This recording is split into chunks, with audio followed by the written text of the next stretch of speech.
I remember the first time I saw a photo of her. I remember her smile. Facebook timeline for people like me is an overwhelming, never-ending battle against everything. And it gets so difficult sometimes that you simply avoid scrolling down the homepage for months at a time. There are thousands of sad stories every day of broken animals. It just never ends. Among the millions of dogs that go through your news feed every year, there are always some that just make you click instead of scrolling down. And she was one of them for me. There was something about her that made her familiar. I felt like I knew her, as if from that first photo I recognized her somehow. From a past life, or a parallel universe, or simply just something in me that fits perfectly with someone like her. She was found in the middle of nowhere, starving, sick, very sick, blind, and so small. A small, smiling dog she was. Everything was wrong with her, everything.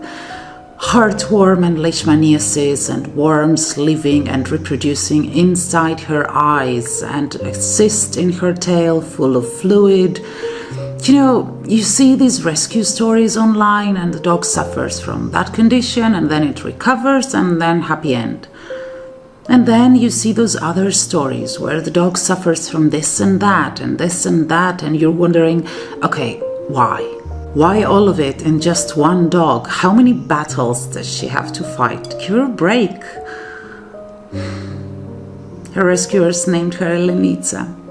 It's diminutive for Helen in Greek, and although I normally use the English name for the videos, I'm gonna keep Elenitsa for this one. Because there is so much tender love and care and cuteness and humor and familiarity and humanity in the name Elenitsa that I just almost believe that I'll make you feel all the feelings of that name by the end of this video, even if you don't speak a word of Greek. So I followed Elenitsa's progress for months. Every time there was a photo of her at the vet, I'd ignore it, and every time I saw the smile, I'd just smile back at her. Πάχινες, Elenitsa. Τι γλυκιά που είσαι. When I finally made it to the girls' shelter up north, I just couldn't wait to see her. Of the 100 dogs there, she was the quietest and the cutest, sitting like a good girl in her kennel, still recovering. A forever recovery from the zillions of things she had to recover from. Oh, her belly. I fell in love with that belly that was waiting for me with all the trust and all the cuteness in the world. You know, I almost believed for a moment that all that smiling back at her photos for months actually reached her miles away, and she recognized me somehow. I went back to the shelter a few days later, actually, and while driving there again, I could only think of Elenitsa for all 5 hours, and there she was again. There's that belly and that smile. She smiled from her heart, and she wagged her tail and she ate that treat and went back to her bed, her safe place. How happy she was that she finally had a safe place. When I joined her rescuer's Patreon, I pledged the $10 tier named after her, Elenitsa. I begged Hermione to do a video of Elenitsa's story. I just wanted more and more people to get to know her. And she did.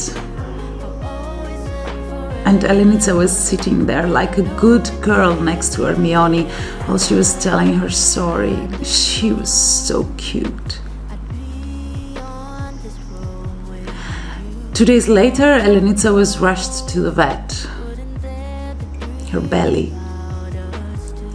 Her beautiful, trusting belly was swollen. No. Of all the things, why did it have to be her belly? I won't get into medical details of what and why, complications of the zillions of things she suffered from and the zillions of treatments she'd had and blah, blah, blah. Who cares? She died. Elenitsa died. She kept winning every single battle for months, and in the end she lost the war. I know that dogs die every day. Animals die, people die, but it's not every day that someone you love dies. And I loved Elenitsa. I just did. I had imagined her at home with me, actually. Sometimes I still do. I look at the dog beds around my apartment and the rugs and the fluffy blankets, and occasionally I see her lying there somewhere. She's warm and comfortable and happy. She's smiling at me. I'm thinking, if I convinced myself that my smiling at her photos on Facebook for months reached her somehow, and as she was sitting at her kennel, she was sometimes feeling a warmth covering her like an invisible hug, I can definitely convince myself that I can still reach her now, wherever she is. And with that silly thought, I sometimes hug the memory of Elenitsa and keep it warm and alive. Θα τη χαϊδεύσω εγώ την Ελενίτσα, θα τη χαϊδεύσω εγώ την Ελενίτσα. Θα τη χαϊδεύσω εγώ την Ελενίτσα. Θα τη χαϊδεύσω εγώ την Ελενίτσα μου. Θα τη χαϊδεύσω εγώ την Ελενίτσα. Ναι. Ναι, θα τη χαϊδεύσω εγώ την Ελενίτσα. Ναι, το κορίτσι μου είναι αυτό. Το κορίτσι μου είναι αυτό. Το πιο καλό σκυλί είναι η Ελενίτσα. Μπράβο! Το πιο καλό σκυλί είναι η Ελενίτσα. Το πιο καλό σκυλί είναι η Ελενίτσα.